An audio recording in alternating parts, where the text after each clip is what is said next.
Hola a todos, ¿cómo están? Bienvenidos a este estudio de la carta de Primera de Corintios. Tuvimos un pequeño break la semana pasada, pero aquí estoy de regreso. No quiero comenzar sin antes invitarte a que si tú es la primera vez que sintonizas este canal o ves este video, lo veas, te quedes aquí viéndolo conmigo, pero si te gusta, si aprendes, si te edifica, vayas a la lista de reproducción que tiene los estudios desde el capítulo 1 hasta hoy, el del 8, porque es tan importante tener en cuenta el contexto en el que estamos estudiando, el porqué de las palabras de Pablo.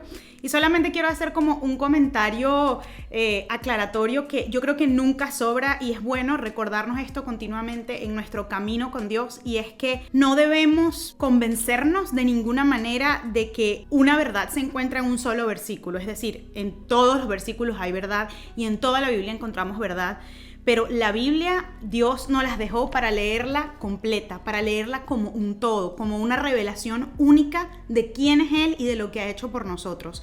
Si yo tomo un solo versículo y para ese versículo quiero desarrollar una verdad o una teología completa, claro, puede ser que entonces muchas otras realidades o verdades no encuentren respuesta, no encuentren referencia.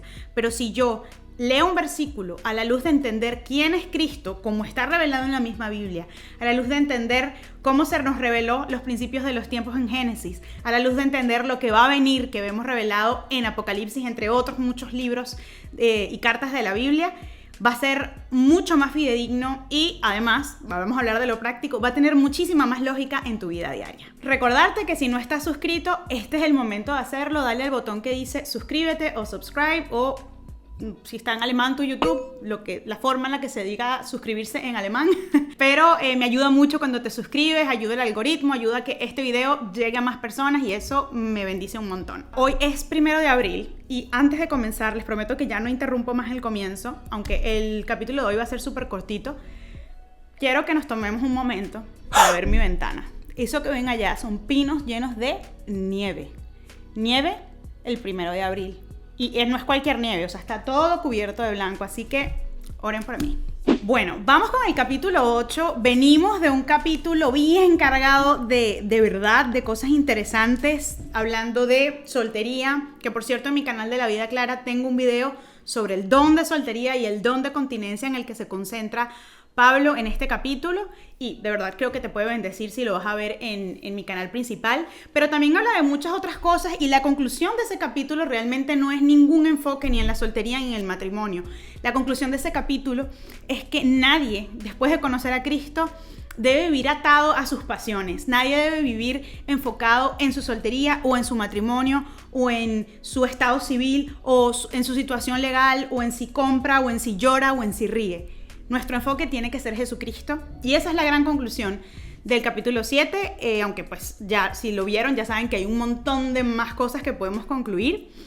Y ahora vamos a leer el 8, que es un capítulo bien cortito, pero como siempre pues voy a comenzarlo e irme deteniendo donde me parezca importante. En mi versión, que es la Nueva Biblia de las Américas, hay un subtítulo que se le pone a este capítulo que se llama Cuidado con la libertad. En cuanto a lo sacrificado a los ídolos, sabemos que todos tenemos conocimiento. El conocimiento envanece, pero el amor edifica. Si alguien cree que sabe algo, no ha aprendido todavía cómo debe ser. Pero si alguien ama a Dios, ese es conocido por él. Y bueno, me voy a detener en estos primeros versículos porque dice algunas cosas que parecieran a simple vista como un poco intrincadas, ¿no? Como de que está hablando el que el conocimiento envanece, pero que tiene que ver aquí el amor de Dios. Y bueno, para eso hay que detenernos, ¿no? Para entenderlo un poquito mejor.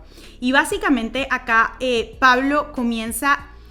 No pierdan de vista que él está abordando problemas reales, y parezco un disco rayado, pero se los repito al comenzar cada capítulo de Primera de Corintios. Él está abordando problemas concretos por los que pasaba la iglesia de Corinto. Y en esta oportunidad, él está exhortando a que al final del día es el amor que Dios tiene por nosotros y es esa salvación y ese regalo que nos ha dado lo que hace la diferencia en cómo vamos a ver el mundo y en cómo vamos a tomar las decisiones. ¿Por qué Pablo dice que el conocimiento envanece si en otros momentos nos ha hablado, no solo él, sino en general en la Biblia, lo importante que es el conocimiento de Dios, que es Dios el que da todo conocimiento? Entonces, como que, ¿por qué él habla de esto? No sé si se acuerdan en algunos capítulos pasados que hablábamos de este tipo de conocimiento al que se está refiriendo Pablo aquí. Y recuerden que era un conocimiento como lo entendía la gente en el Imperio Romano, toda esta herencia filosófica griega, todas estas ideas de que el conocimiento era Dios, o sea, que yo era más o estaba mejor en la vida o estaba más alto espiritualmente cuando yo llegaba al conocimiento. Y entonces de alguna manera todas estas culturas que tenían esta herencia helénica podían creer que uno llegaba como a lo máximo del ser humano al obtener conocimiento. Y por eso Pablo dice aquí, el conocimiento envanece, pero el amor edifica. ¿Y de qué amor está hablando? Bueno, está hablando del amor al que se refiere en Romanos 14:19, que dice, así que procuremos lo que contribuye a la paz y a la edificación mutua. Todas las cosas que nos apuntan al Señor, a su paz y a edificarnos como hermanos en la fe, eso es un amor que prevalece sobre el conocimiento, que lo que hace es envanecer. Básicamente eso es lo que está diciendo Pablo. Si alguien cree que sabe algo, no ha aprendido todavía cómo debe saber. Pero si alguien ama a Dios, ese es conocido por Él. Y nos está diciendo acá que no hay mayor tesoro, no hay mayor certeza, no hay mayor revelación que ser amado y conocido por el Señor. No hay mayor logro y honor que el Señor te conozca tal como eres. Y fíjense que no habla de que nosotros conozcamos a Dios, sino el hecho de que Él nos conozca, porque eso nos garantiza un destino eterno, nos da los mayores tesoros espirituales a los que ningún hombre podría aspirar sin Cristo. Continuamos con el versículo 4, que dice, por tanto, en cuanto a comer de lo sacrificado de los ídolos, sabemos que un ídolo no es nada en el mundo y que no hay sino un solo Dios. Porque aunque haya algunos llamados dioses, ya sea en el cielo o en la tierra, como por cierto hay muchos dioses y muchos señores, pero para nosotros hay un solo Dios, el Padre, de quien proceden todas las cosas, y nosotros somos para Él, y un solo Señor, Jesucristo, por quien son todas las cosas y por medio de Él existimos nosotros. Me voy a detener acá porque Pablo empieza a hablar de algo y enseguida se ve que siente la urgencia como de hacer una aclaratoria, y es que, porque esto era parte de los problemas que tenía abundantemente la iglesia primitiva y de problemas que nosotros tenemos todavía, porque todavía escuchamos estas discusiones de que es pecado comer esto, que está mal hacer esto, que está mal escuchar música secular, que está mal maquillarse, que está mal ponerse pantalón para las mujeres. Y estoy lanzando aquí los temas controversiales, pero me refiero a que esto no es nuevo, esto pasaba ya en la iglesia primitiva y había una discusión en cuanto a, bueno, ¿puede comer uno lo que fue sacrificado a los ídolos? Acuérdense que esto era una iglesia que convivía con una sociedad que era completamente idólatra, de múltiples dioses falsos, y ellos convivían en el mismo espacio que estas personas, o sea, las que no eran cristianas, los que no habían conocido a Cristo. Entonces Pablo lo que hace es algo muy bonito, porque les afirma, bueno, vamos a empezar porque nosotros sabemos que un ídolo no es nada en este mundo, o sea, no significa nada porque hay un solo Dios, tenemos un solo Dios, un solo Señor que es Jesucristo, y sabemos que es por Él, por quien son todas las cosas, y por medio de Él existimos. O sea, como que el tema de los ídolos no nos debe preocupar porque ni siquiera es algo real. Pero aquí continúa en el 7. Sin embargo, no todos tienen este conocimiento, o sea, no todos saben que Jesucristo es el Señor, no todos saben que no hay otros dioses, porque algunos, estando acostumbrados al ídolo hasta ahora, comen alimento como si éste fuera sacrificado a un ídolo, y así su conciencia, siendo débil, se mancha. Miren, aquí Pablo está hablando de un tipo de persona muy específica, se nota claramente que es las personas que habían tenido otros dioses y que están entendiendo la fe poco a poco, que están llegando a Cristo. O sea, no está hablando aquí de una persona que no tiene ni idea de Dios, porque no hay ni siquiera una conciencia ahí que manchar, porque ellos pues creen en sus dioses y no conocen la verdad, lamentablemente.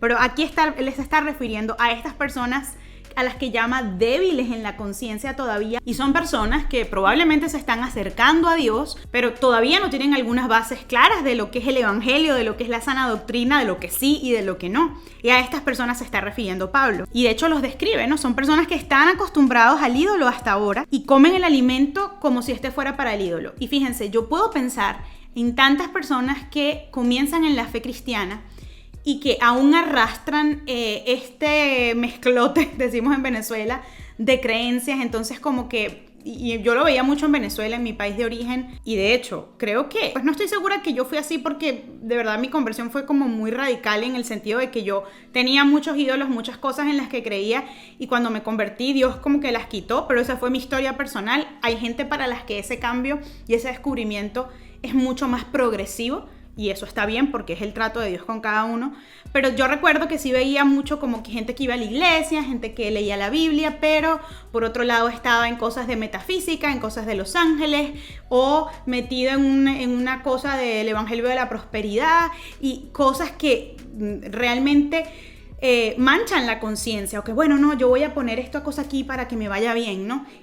Estoy haciendo como una comparación que parece no tener que ver, pero tratando de llevarlas como a nuestro tiempo moderno, y a eso se está refiriendo Pablo. Y aquí él está definiendo cuál es el problema de hacer esto, pero fíjense lo que dice en el versículo 8. Pero la comida no nos recomendará a Dios, pues ni somos menos si no comemos, ni somos más si comemos. Pero tengan cuidado, no sea que esta libertad de ustedes de alguna manera se convierta en piedra de tropiezo para el débil. Ya vamos a empezar a hablar de esto porque es lo que sigue desarrollando en el resto de versículos. Pero me parece muy importante porque aquí está la respuesta a muchísimas preguntas que yo recibo con cierta frecuencia acerca de, Clara, ¿está bien hacer esto o no? ¿Está bien comer carne o no? ¿Está bien guardar el sábado o no? Cosas que al final, claro que pueden ser importantes para tu vida con el Señor, pero no es el fundamento de la fe. O sea, no son la fe que es para salvación. Son cosas que si tu conciencia delante de Dios te lleva a hacerlas, pues hazlas, claro que sí. Pero Pablo nos está diciendo en el 8 que hay libertad. De hecho, en esta versión que tengo tiempo sin citarlas, que es mi versión en inglés, que es la Christian Standard Bible, dice así, traducido en vivo: la comida no nos acerca más a Dios. No somos ni peores si no comemos, ni somos mejores si comemos. Entonces, no se trata de que cumplas reglas, de que cumplas leyes, de que si no haces esto estás mal. Pablo nos está recordando, muchachos, aquí hay libertad, en Cristo hay libertad. Pero a continuación nos viene a hacer una advertencia bien importante, sobre todo para quienes de repente tenemos más tiempo en la fe o ya hemos adquirido una madurez un poco más avanzada, por lo que sea, por las experiencias, por nuestro camino con el Señor, porque Él nos ha probado un montón y nos ha solidificado en la fe, y nos hace un llamado de amor hacia nuestros hermanos y nos dice, pero tengan cuidado, ya lo leí, no sea que esa libertad de ustedes de alguna manera se convierta en piedra de tropiezo para el débil. ¿Cómo se puede convertir eso? Nos lo dice a partir del versículo 10. Porque si alguien te ve a ti, que tienes conocimiento, sentado a la mesa en un templo de ídolos, ¿no será estimulada su conciencia si él es débil a comer lo sacrificado por los ídolos? Fíjense, esto es un tema súper delicado. Voy a hacer una confesión aquí en YouTube. Yo tenía un problema, un conflicto con esto porque me representa una gran pregunta acerca de la responsabilidad y la voluntad individual. Creo que es porque pienso muy como abogada y pienso siempre en algo que se llama la responsabilidad penal, que siempre es individual, es decir, Dios nos guarda y nos proteja, pero si mi esposo comete un delito, su responsabilidad penal es individual, es de él. Yo no voy a ir a la cárcel por el delito que él cometió, a menos que yo fuese cómplice. Esto es un muy mal ejemplo ahora que lo pienso, pero creo que explica el concepto que les quiero decir. Entonces yo siempre sí tenía un conflicto con esto de que el pecado del otro puede ser mi culpa o mi responsabilidad. Es como un concepto que me es difícil digerir y lo estoy confesando acá. De repente tú lo entiendes y lo aceptas súper fácil, pero para mí no es tan claro que eso sea así. Pero sí me deja claro Pablo en este momento que yo, Clara, tengo una esfera de responsabilidad delante del Señor. Y parte de eso es amar a mi prójimo y evitar que el débil en su conciencia caiga. Entonces, ¿qué puedo hacer yo para evitar eso? Debemos tener cuidado y ser conscientes de lo que comunican nuestras acciones y de lo que decimos con nuestras actitudes. Y esto, de verdad, bueno, ya se los dije, pero sigo confesando acá, es un tema difícil para mí porque cuando yo reconozco muy bien como el tipo de cosas que me tientan, que me hacen daño, que ponen como en peligro mi fe o mi camino con Dios o mi dependencia de Él, entonces yo pues trato en general, ¿no?, de alejarme. Pero hay otras cosas que para mí no representan una tentación, o al menos hasta ahora nunca lo han representado. Entonces, como hay libertad en Cristo para vamos a poner un ejemplo que siempre que lo nombro en Instagram, eso pierdo como por lo menos 30 seguidores. Y sé que es un tema controversial. No debería hacerlo, la verdad. Creo que la respuesta es mucho más simple y está aquí en la Biblia. Pero, por ejemplo, el de la música secular, ¿no? Como que, ¿cómo es posible que tú escuches música secular? Pues para mí no hay un problema, porque yo conozco la verdad y la música secular, no escucho toda música secular, por supuesto, escucho cosas seleccionadas que no acusan mi conciencia delante del Señor. Pero eso sí, hubo una época de mi vida donde yo sufría depresión, donde estaba muy, muy mal, muy distorsionada con el tema sentimental, y yo decidí no escuchar más música secular, porque en ese momento me hacía daño, en ese momento mi débil conciencia era afectada. Hoy en día, es verdad, no voy a escuchar cualquier cosa, ni cualquier cosa que blasfeme a Dios, ni que hable de vulgaridades, pero hay un montón de música secular que pues, me hace feliz. De repente no es para Dios, pero es para la familia, es para los amigos, es para una mamá. O sea, siempre hago el inciso, música secular, chicos, puede ser música instrumental. O sea, la música secular depende de a quién esté dedicada. Y también está la otra parte, que podemos escuchar música cristiana que igual la está cantando alguien que vive completamente apartado de Dios y vive una vida de pecado. O sea, es muy relativo ese tema. No voy a entrar en eso ahorita, pero entré igual. Pero lo que quiero destacar acá es el principio que está dando Pablo, porque puede ser que, por ejemplo, en privado a mí no me afecta escuchar una canción romántica de Luis Miguel, que me encanta Luis Miguel, lo siento, espero que no te moleste que me guste Luis Miguel. Por ejemplo, me gusta porque me recuerda a mi infancia, a mi familia, que la cantábamos siempre, entonces como que para mí significa eso, ¿no?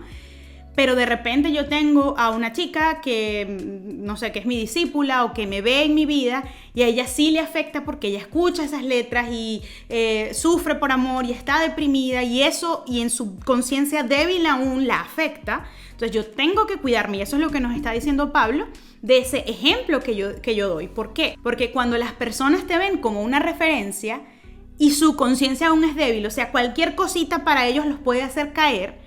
Si ellos te ven así y dicen, bueno, pero yo también puedo hacer eso porque Clara lo está haciendo.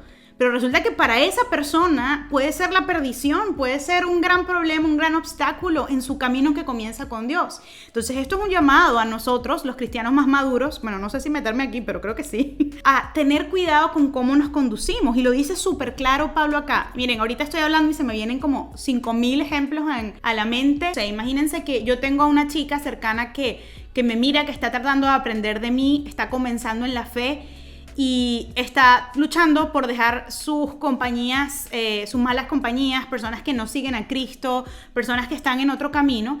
Y ella ve que yo paso la inmensa cantidad de mi tiempo con mis amigos que no siguen a Cristo y que viven de alguna manera en ciertas formas de pecado. Hoy por hoy yo sé que a mí eso no me afecta porque yo tengo clara mi vida, yo tengo claro hacia dónde voy, tengo claro quién es el Dios de mi vida.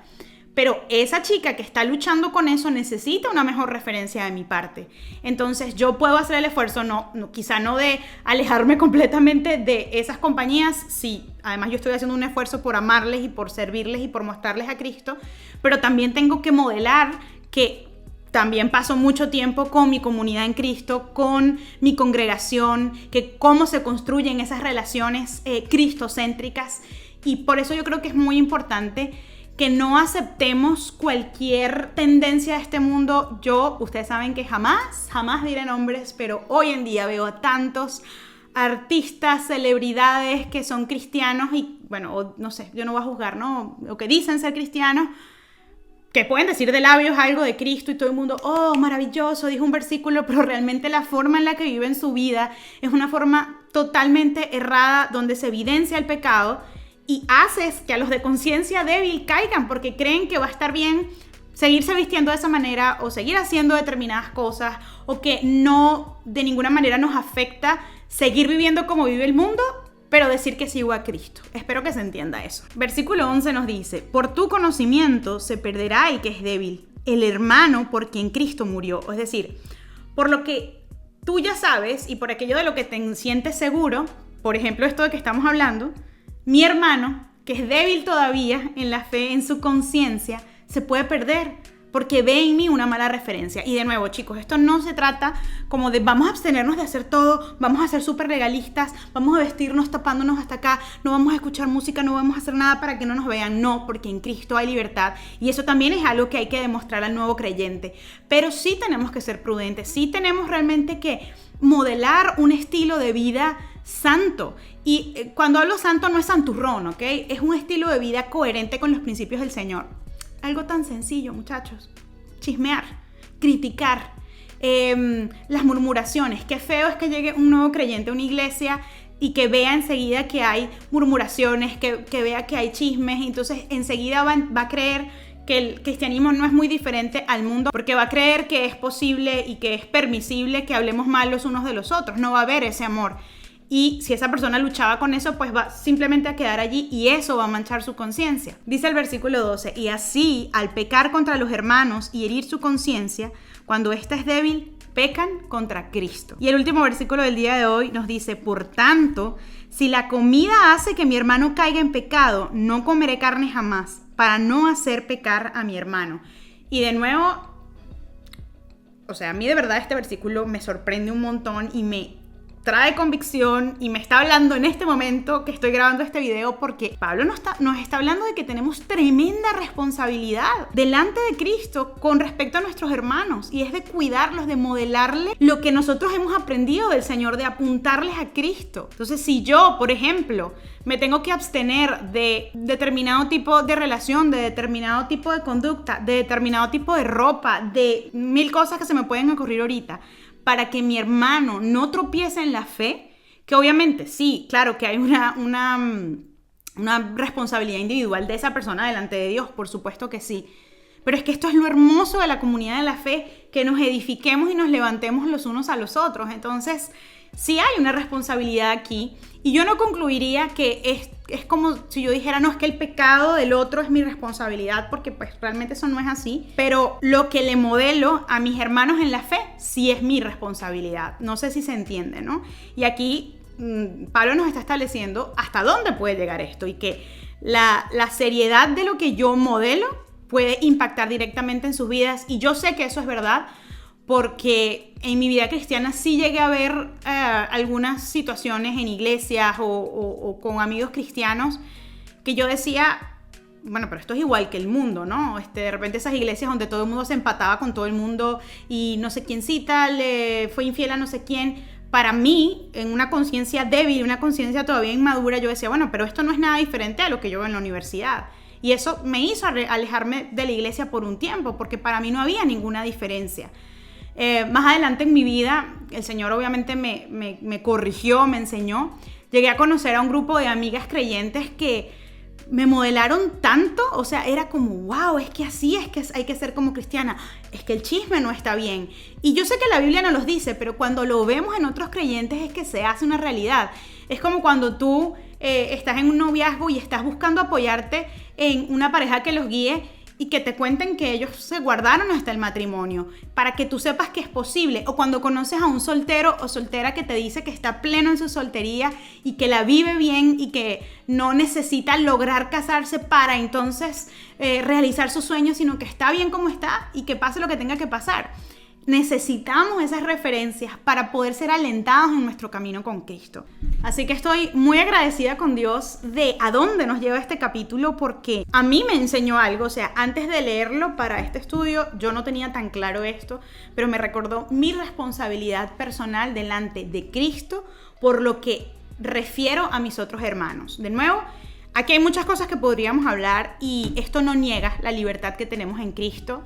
Esto no hace que entonces yo escuche una música secular y un seguidor me vio que yo estaba escuchando Luis Miguel y entonces ya yo fui piedra de tropiezo. O sea, yo creo que esto tiene matices que también podremos encontrar en la Biblia, y seguramente vamos a seguir hablando de estos temas, pero sí tengo que ser consciente de que existe una responsabilidad y de que no todo el que diga, soy cristiano, está modelando realmente a Cristo, ¿no? Y de lo importante que es modelar una conducta que realmente sea lo que Él nos modeló, ese carácter coherente, bueno, santo, que se aleja del pecado, apartado. Yo creo que eso es algo que no es tan fácil de encontrar porque, bueno, es una lucha constante, pero definitivamente a esto es a lo que estamos llamados. En mi otra Biblia tenía una nota de cuando hice este estudio hace tiempo, aunque creo que de verdad nunca me había hablado tanto como hoy, pero les voy a leer la nota que decía: nuestra madurez espiritual no puede ser usada sin tomar en cuenta que otros que inician en la fe nos ven,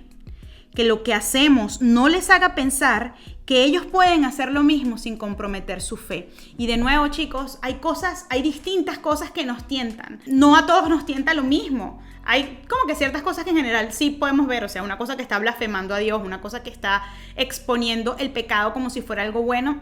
Tenemos que alejarnos de eso. Pero hay cosas un poquito más grises que no son tentación para todo el mundo. O sea, la comida puede ser una tentación para una persona y para otra no, dependiendo del camino personal que tenga esa persona. Entonces es tan importante pensar en esto y siempre considerar tu responsabilidad, o sea, vivir tu libertad en Cristo, pero considerar tu responsabilidad para con tus hermanos en la fe, sobre todo con aquellos que están comenzando. Entonces, bueno, chicos, hasta aquí el estudio de hoy. La semana que viene vamos con 1 Corintios 9, que es que miren, esto solo se pone mejor, de verdad. Yo quiero ya llegar a los capítulos donde hablamos de los dones espirituales, que de hecho ya yo había hecho microestudios bíblicos cuando empecé a enseñar la Biblia aquí en YouTube, pero van a estar, yo creo que más completos estos que vamos a estudiar, así que no te los pierdas.